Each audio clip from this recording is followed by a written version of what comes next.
I told you. Yes, and there is great difference between everyday language and figurative language. The language that I employ here, the language that I use here in this workshop is everyday language. This is common language. Whereas for creative writing, the language that we need to know is figurative language. So what do we mean by figurative language? We have certain figures of speech that we know and that we must try to employ in our writing. Because when we imply figures of speech in our writing, that writing becomes loving, attractive, and that appeals to our mind, it appeals to our eyes, it appeals to our ears, it appeals to our senses. So these are a few figures of speech because there is a long list of figures of speech. But I have selected only a few for you so that you may just have an idea regarding this. But for proper understanding of figures of speech, you need to read them in detail. So the first figure of speech that is very much common is simile. Simile. Simile is a figure of speech in which we compare two things. But those two things should be not of same nature. When we compare two things of different nature, but we imply words like and is. Exactly. For example, I can say for bravery of any person, we use a very common simile that he is brave like a tiger. He is brave like a tiger. Now, tiger and man, because he refers to a man, are two different, creatures. We cannot say he is brave like Zulkarnain Bhutto. No, this can't be simile. Because Zulkarnain Bhutto and he both stand for human beings. Yes. For simile, it is necessary that we compare two different objects. And this comparison involves is, or this comparison involves like. He is pleasant. No, this environment is as pleasant as the Garden of Eden. Okay, as is involved, and this Lincoln Corner is compared with Eden. As we have used and implied the word is, this comparison stands with as, so it is known as simile. Examples are as strong as an ox, for example, as brave as a lion, like this. So this is a very common figure of speech that we even use in our everyday life as well. In comparison to simile, we have metaphor. We have metaphor. Metaphor is also a comparison. Here we compare two things, but without adding any as and like. Yeah. Simile is when I say he is as brave as a lion. Yeah. It is a simile. Yes. But if we say that he is a lion, it would be lion. So it is not a simile. It is metaphor. Metaphor.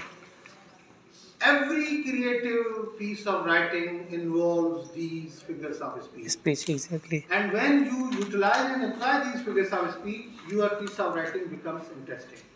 It develops interest of your reading.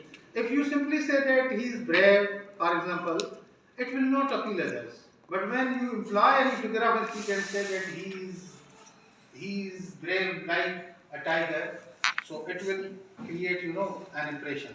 Or if you directly say that he is a tiger, and from there we imply that he is brave. If we say he is a tiger, we imply that he is brave. So these two are very common figures of speech. And then we have oxymoron. Oxymoron is a figure of speech where we try to place two contradictory ideas together. We try to place two contradictory ideas together. Example is that woman is pretty ugly. Pretty ugly. That woman is pretty ugly. Pretty ugly. Now pretty and ugly are two antonyms. Yeah, yes, sir. Opposite words. These are two opposite words. Yes, sir. But we place it together to create an effect. She is pretty ugly means she is very ugly, and this is a beautiful way of saying someone ugly. He is evil good. He is evil good. Evil good. Okay? Means he is good at the level of evil. Or he is a wonderful evil.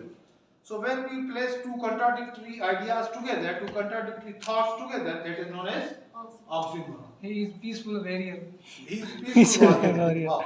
He is a peaceful warrior. Now warrior is peaceful. Okay. Or we can say that he is an honest thief. Honest. He is an honest thief. Or he is an honest corrupt officer. Yeah. Sir, there is quote of line that change is permanent. Change is permanent. Change is permanent, okay? So change and permanent, so these are two contradictory ideas placed together. Then we have another figure of speech that is known as hyperbole. In hyperbole, we exaggerate things. In hyperbole, we exaggerate things. Exaggerate things to the level that is unbelievable. For example, here example is given, my granddad is as old as time. My grandfather is as old as time. Now, nobody can be as old as time. But figuratively, this is acceptable. Or, for example, I say, for you, I will bring stars from the sky. That is not possible.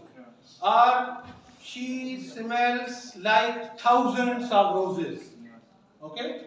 So, this exaggeration is allowed. Now, feel the difference. These things cannot be used in academic language. Exactly. If you will employ these things in academic language, it will sound clumsier, it will sound strange, it will sound odd. But your creative writing involves all these things. Then we have idioms. Idioms are, certain common practices of any particular language. We have list of idioms. We have our local idioms. We have idioms of English. If you are writing in English, if your English is idiomatic, it will create an effect. It will be a very interesting read. And if you are writing in Sindhi, you utilize Sindhi idioms. And when you are master at using idiomatic language, there your language creates difference. Because in creative writing, our focus is to create difference through our writing.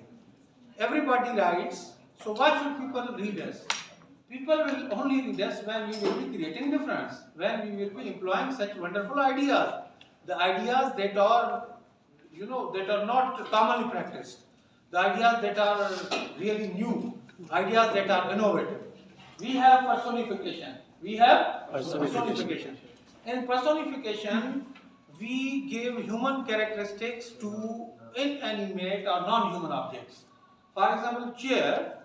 Chair is a non-human entity, but if I say that chair was walking around the hall, means somebody was roaming the chair in the hall, so the chair is walking. So walking is the characteristics of human beings, but when we apply it to the chair, it becomes personification. For example, if we say that sky was weeping in August in Sindh, we are talking about the rains. Rains, yes sir. But when sky is weeping is a characteristic of a human being. Exactly. We are attaching this human characteristic to sky, a non-human entity. So this is known as personification, and personification is a wonderful art. Okay, when you animate the inanimate objects. Then we have symbolism. Most of the time, the creative writers use symbols. We have symbol of pen for education, for example. We have symbol of book for education. We have a symbol of tree for paternal care. When we say that he is tree of our family, means he covers our entire family.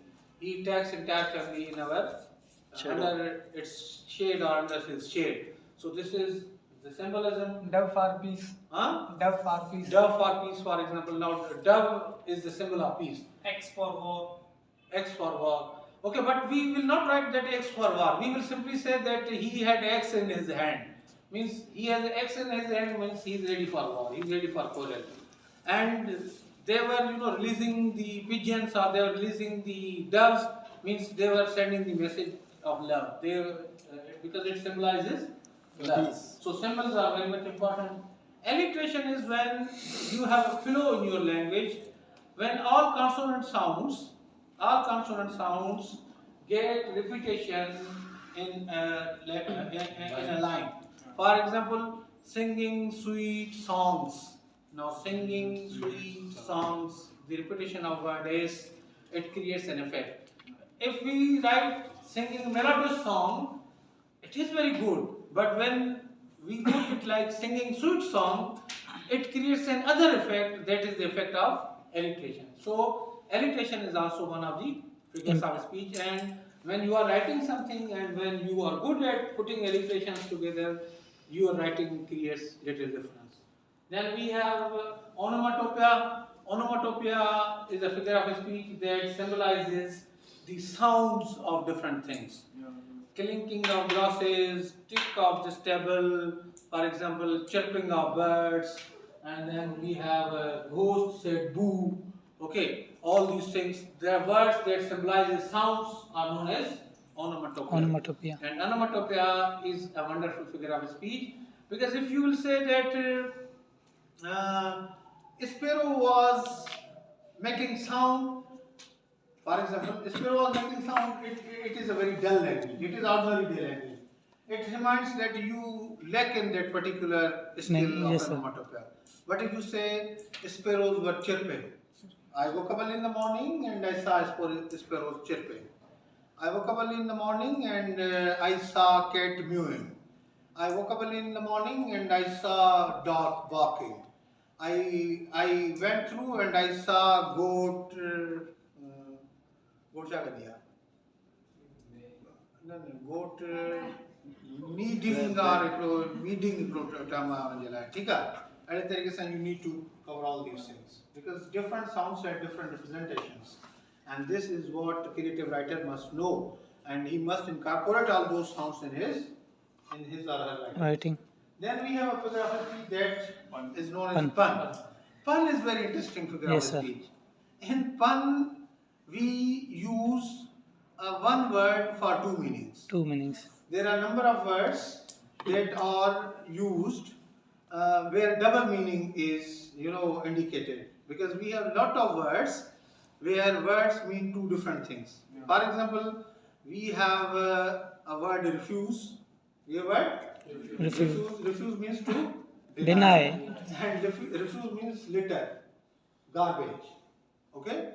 So if we say that he was total refuse, he was total refuse. Now this can be translated into two ways. He was total refuse means he totally denied it, and then satirically and ironically he was total refuse means you are terming him as a garbage because he was not agreeing to you, so he was garbage, like this. We have a famous title of a novel by American writer Ernest Hemingway, that is Farewell to Arms. Yes. Farewell to Arms. Now in this title, Farewell to Arms, the word arms stands for two things. Arms means weapons, weapons of war. So Henry, who is the hero of this novel, he relinquishes war, he leaves war, he leaves the weapons, and this second arms means the hands. So the theme of this novel is that Catherine, who was his beloved, she was dying, so it was farewell to her as well. So farewell to arm has double meaning. It is farewell to the weapons and it is farewell to the arms of the beloved. So pun is a very interesting figure of speech. The more you know about puns and the better you use them, your creative writing becomes more interesting and it becomes more effective. In literature, there is famous poetry of Dr. Tanvi, Karin Tawar, It is not of Dr. Tanvi, it is of Ahmad Khan Malloh. This is a beautiful example of Pun. Karin Tawar, Soso War, Khole War, Osona. Okay? Lagatam Yang, Anga, Janjo Ko, Dangi. Okay? So, this is a wonderful example. So, pun, I am trying to tell you all these things in English because our medium of instruction is English. Otherwise, all these things are applied in our local, native languages as well. So, just take English as a medium because we are, sitting in Lincoln Corner and it is sponsored by United States. So, it is our compulsion that we are conducting this workshop in English. Otherwise, throughout my entire talk, I never advocate you that you should write in English. Writing English is your choice. It is simply a matter of what? It is a matter of medium. Language. So any medium can be employed. You can write in Sindhi, you can write in Urdu, you can write in Seraiki, you can write in Punjabi, you can write in English, you can write in any language. So my focus is to make you creative writers. My focus is not to make you creative English. writer of English. Okay? But if you will write in English, you will get maximum readership. If you will write in Sindhi, definitely only Sindhi knowing people will read you. So this is the difference. Otherwise, all these things means in Sindhi we have simile, in Sindhi we have metaphors, in Sindhi we have oxymoron, in Sindhi we have hyperbole, in Sindhi we have idioms, in Sindhi we have personification, in Sindhi we have symbolism, in Sindhi we have alliteration, in Sindhi we have onomatopoeia, in Sindhi we have puns, and then finally we have a figure of speech. And this is not the exhaustive list of figures of speech. Figures of speech are not limited to these 9, 10 ideas. There is a very detailed list of figures of speech. So the number can move to 100. But for the shortage of time, simply to introduce you to the idea that we have a figurative language, then it becomes your responsibility that you go and explore other figures of speech on your own. Here we are going to only get introduction of figurative language. Then we have another figure of speech, that is irony. That is irony. Irony is very interesting figure of speech. In irony, a form of figurative speech is irony. That is when a statement made is directly contradictory to the reality. It is also used to convey a style of sarcasm. For example, I posted on Facebook about how bad Facebook is. I posted on Facebook about how bad Facebook is. This is irony. This is very strange. I am telling Facebook that how bad you are. Okay? In irony, and we are very much ironical in our daily talk. You know, we all are ironical. For example, if we don't like anybody's dressing, we say, "Oh, what a dressing you have done." Now this is simply irony because we don't like his dressing. So the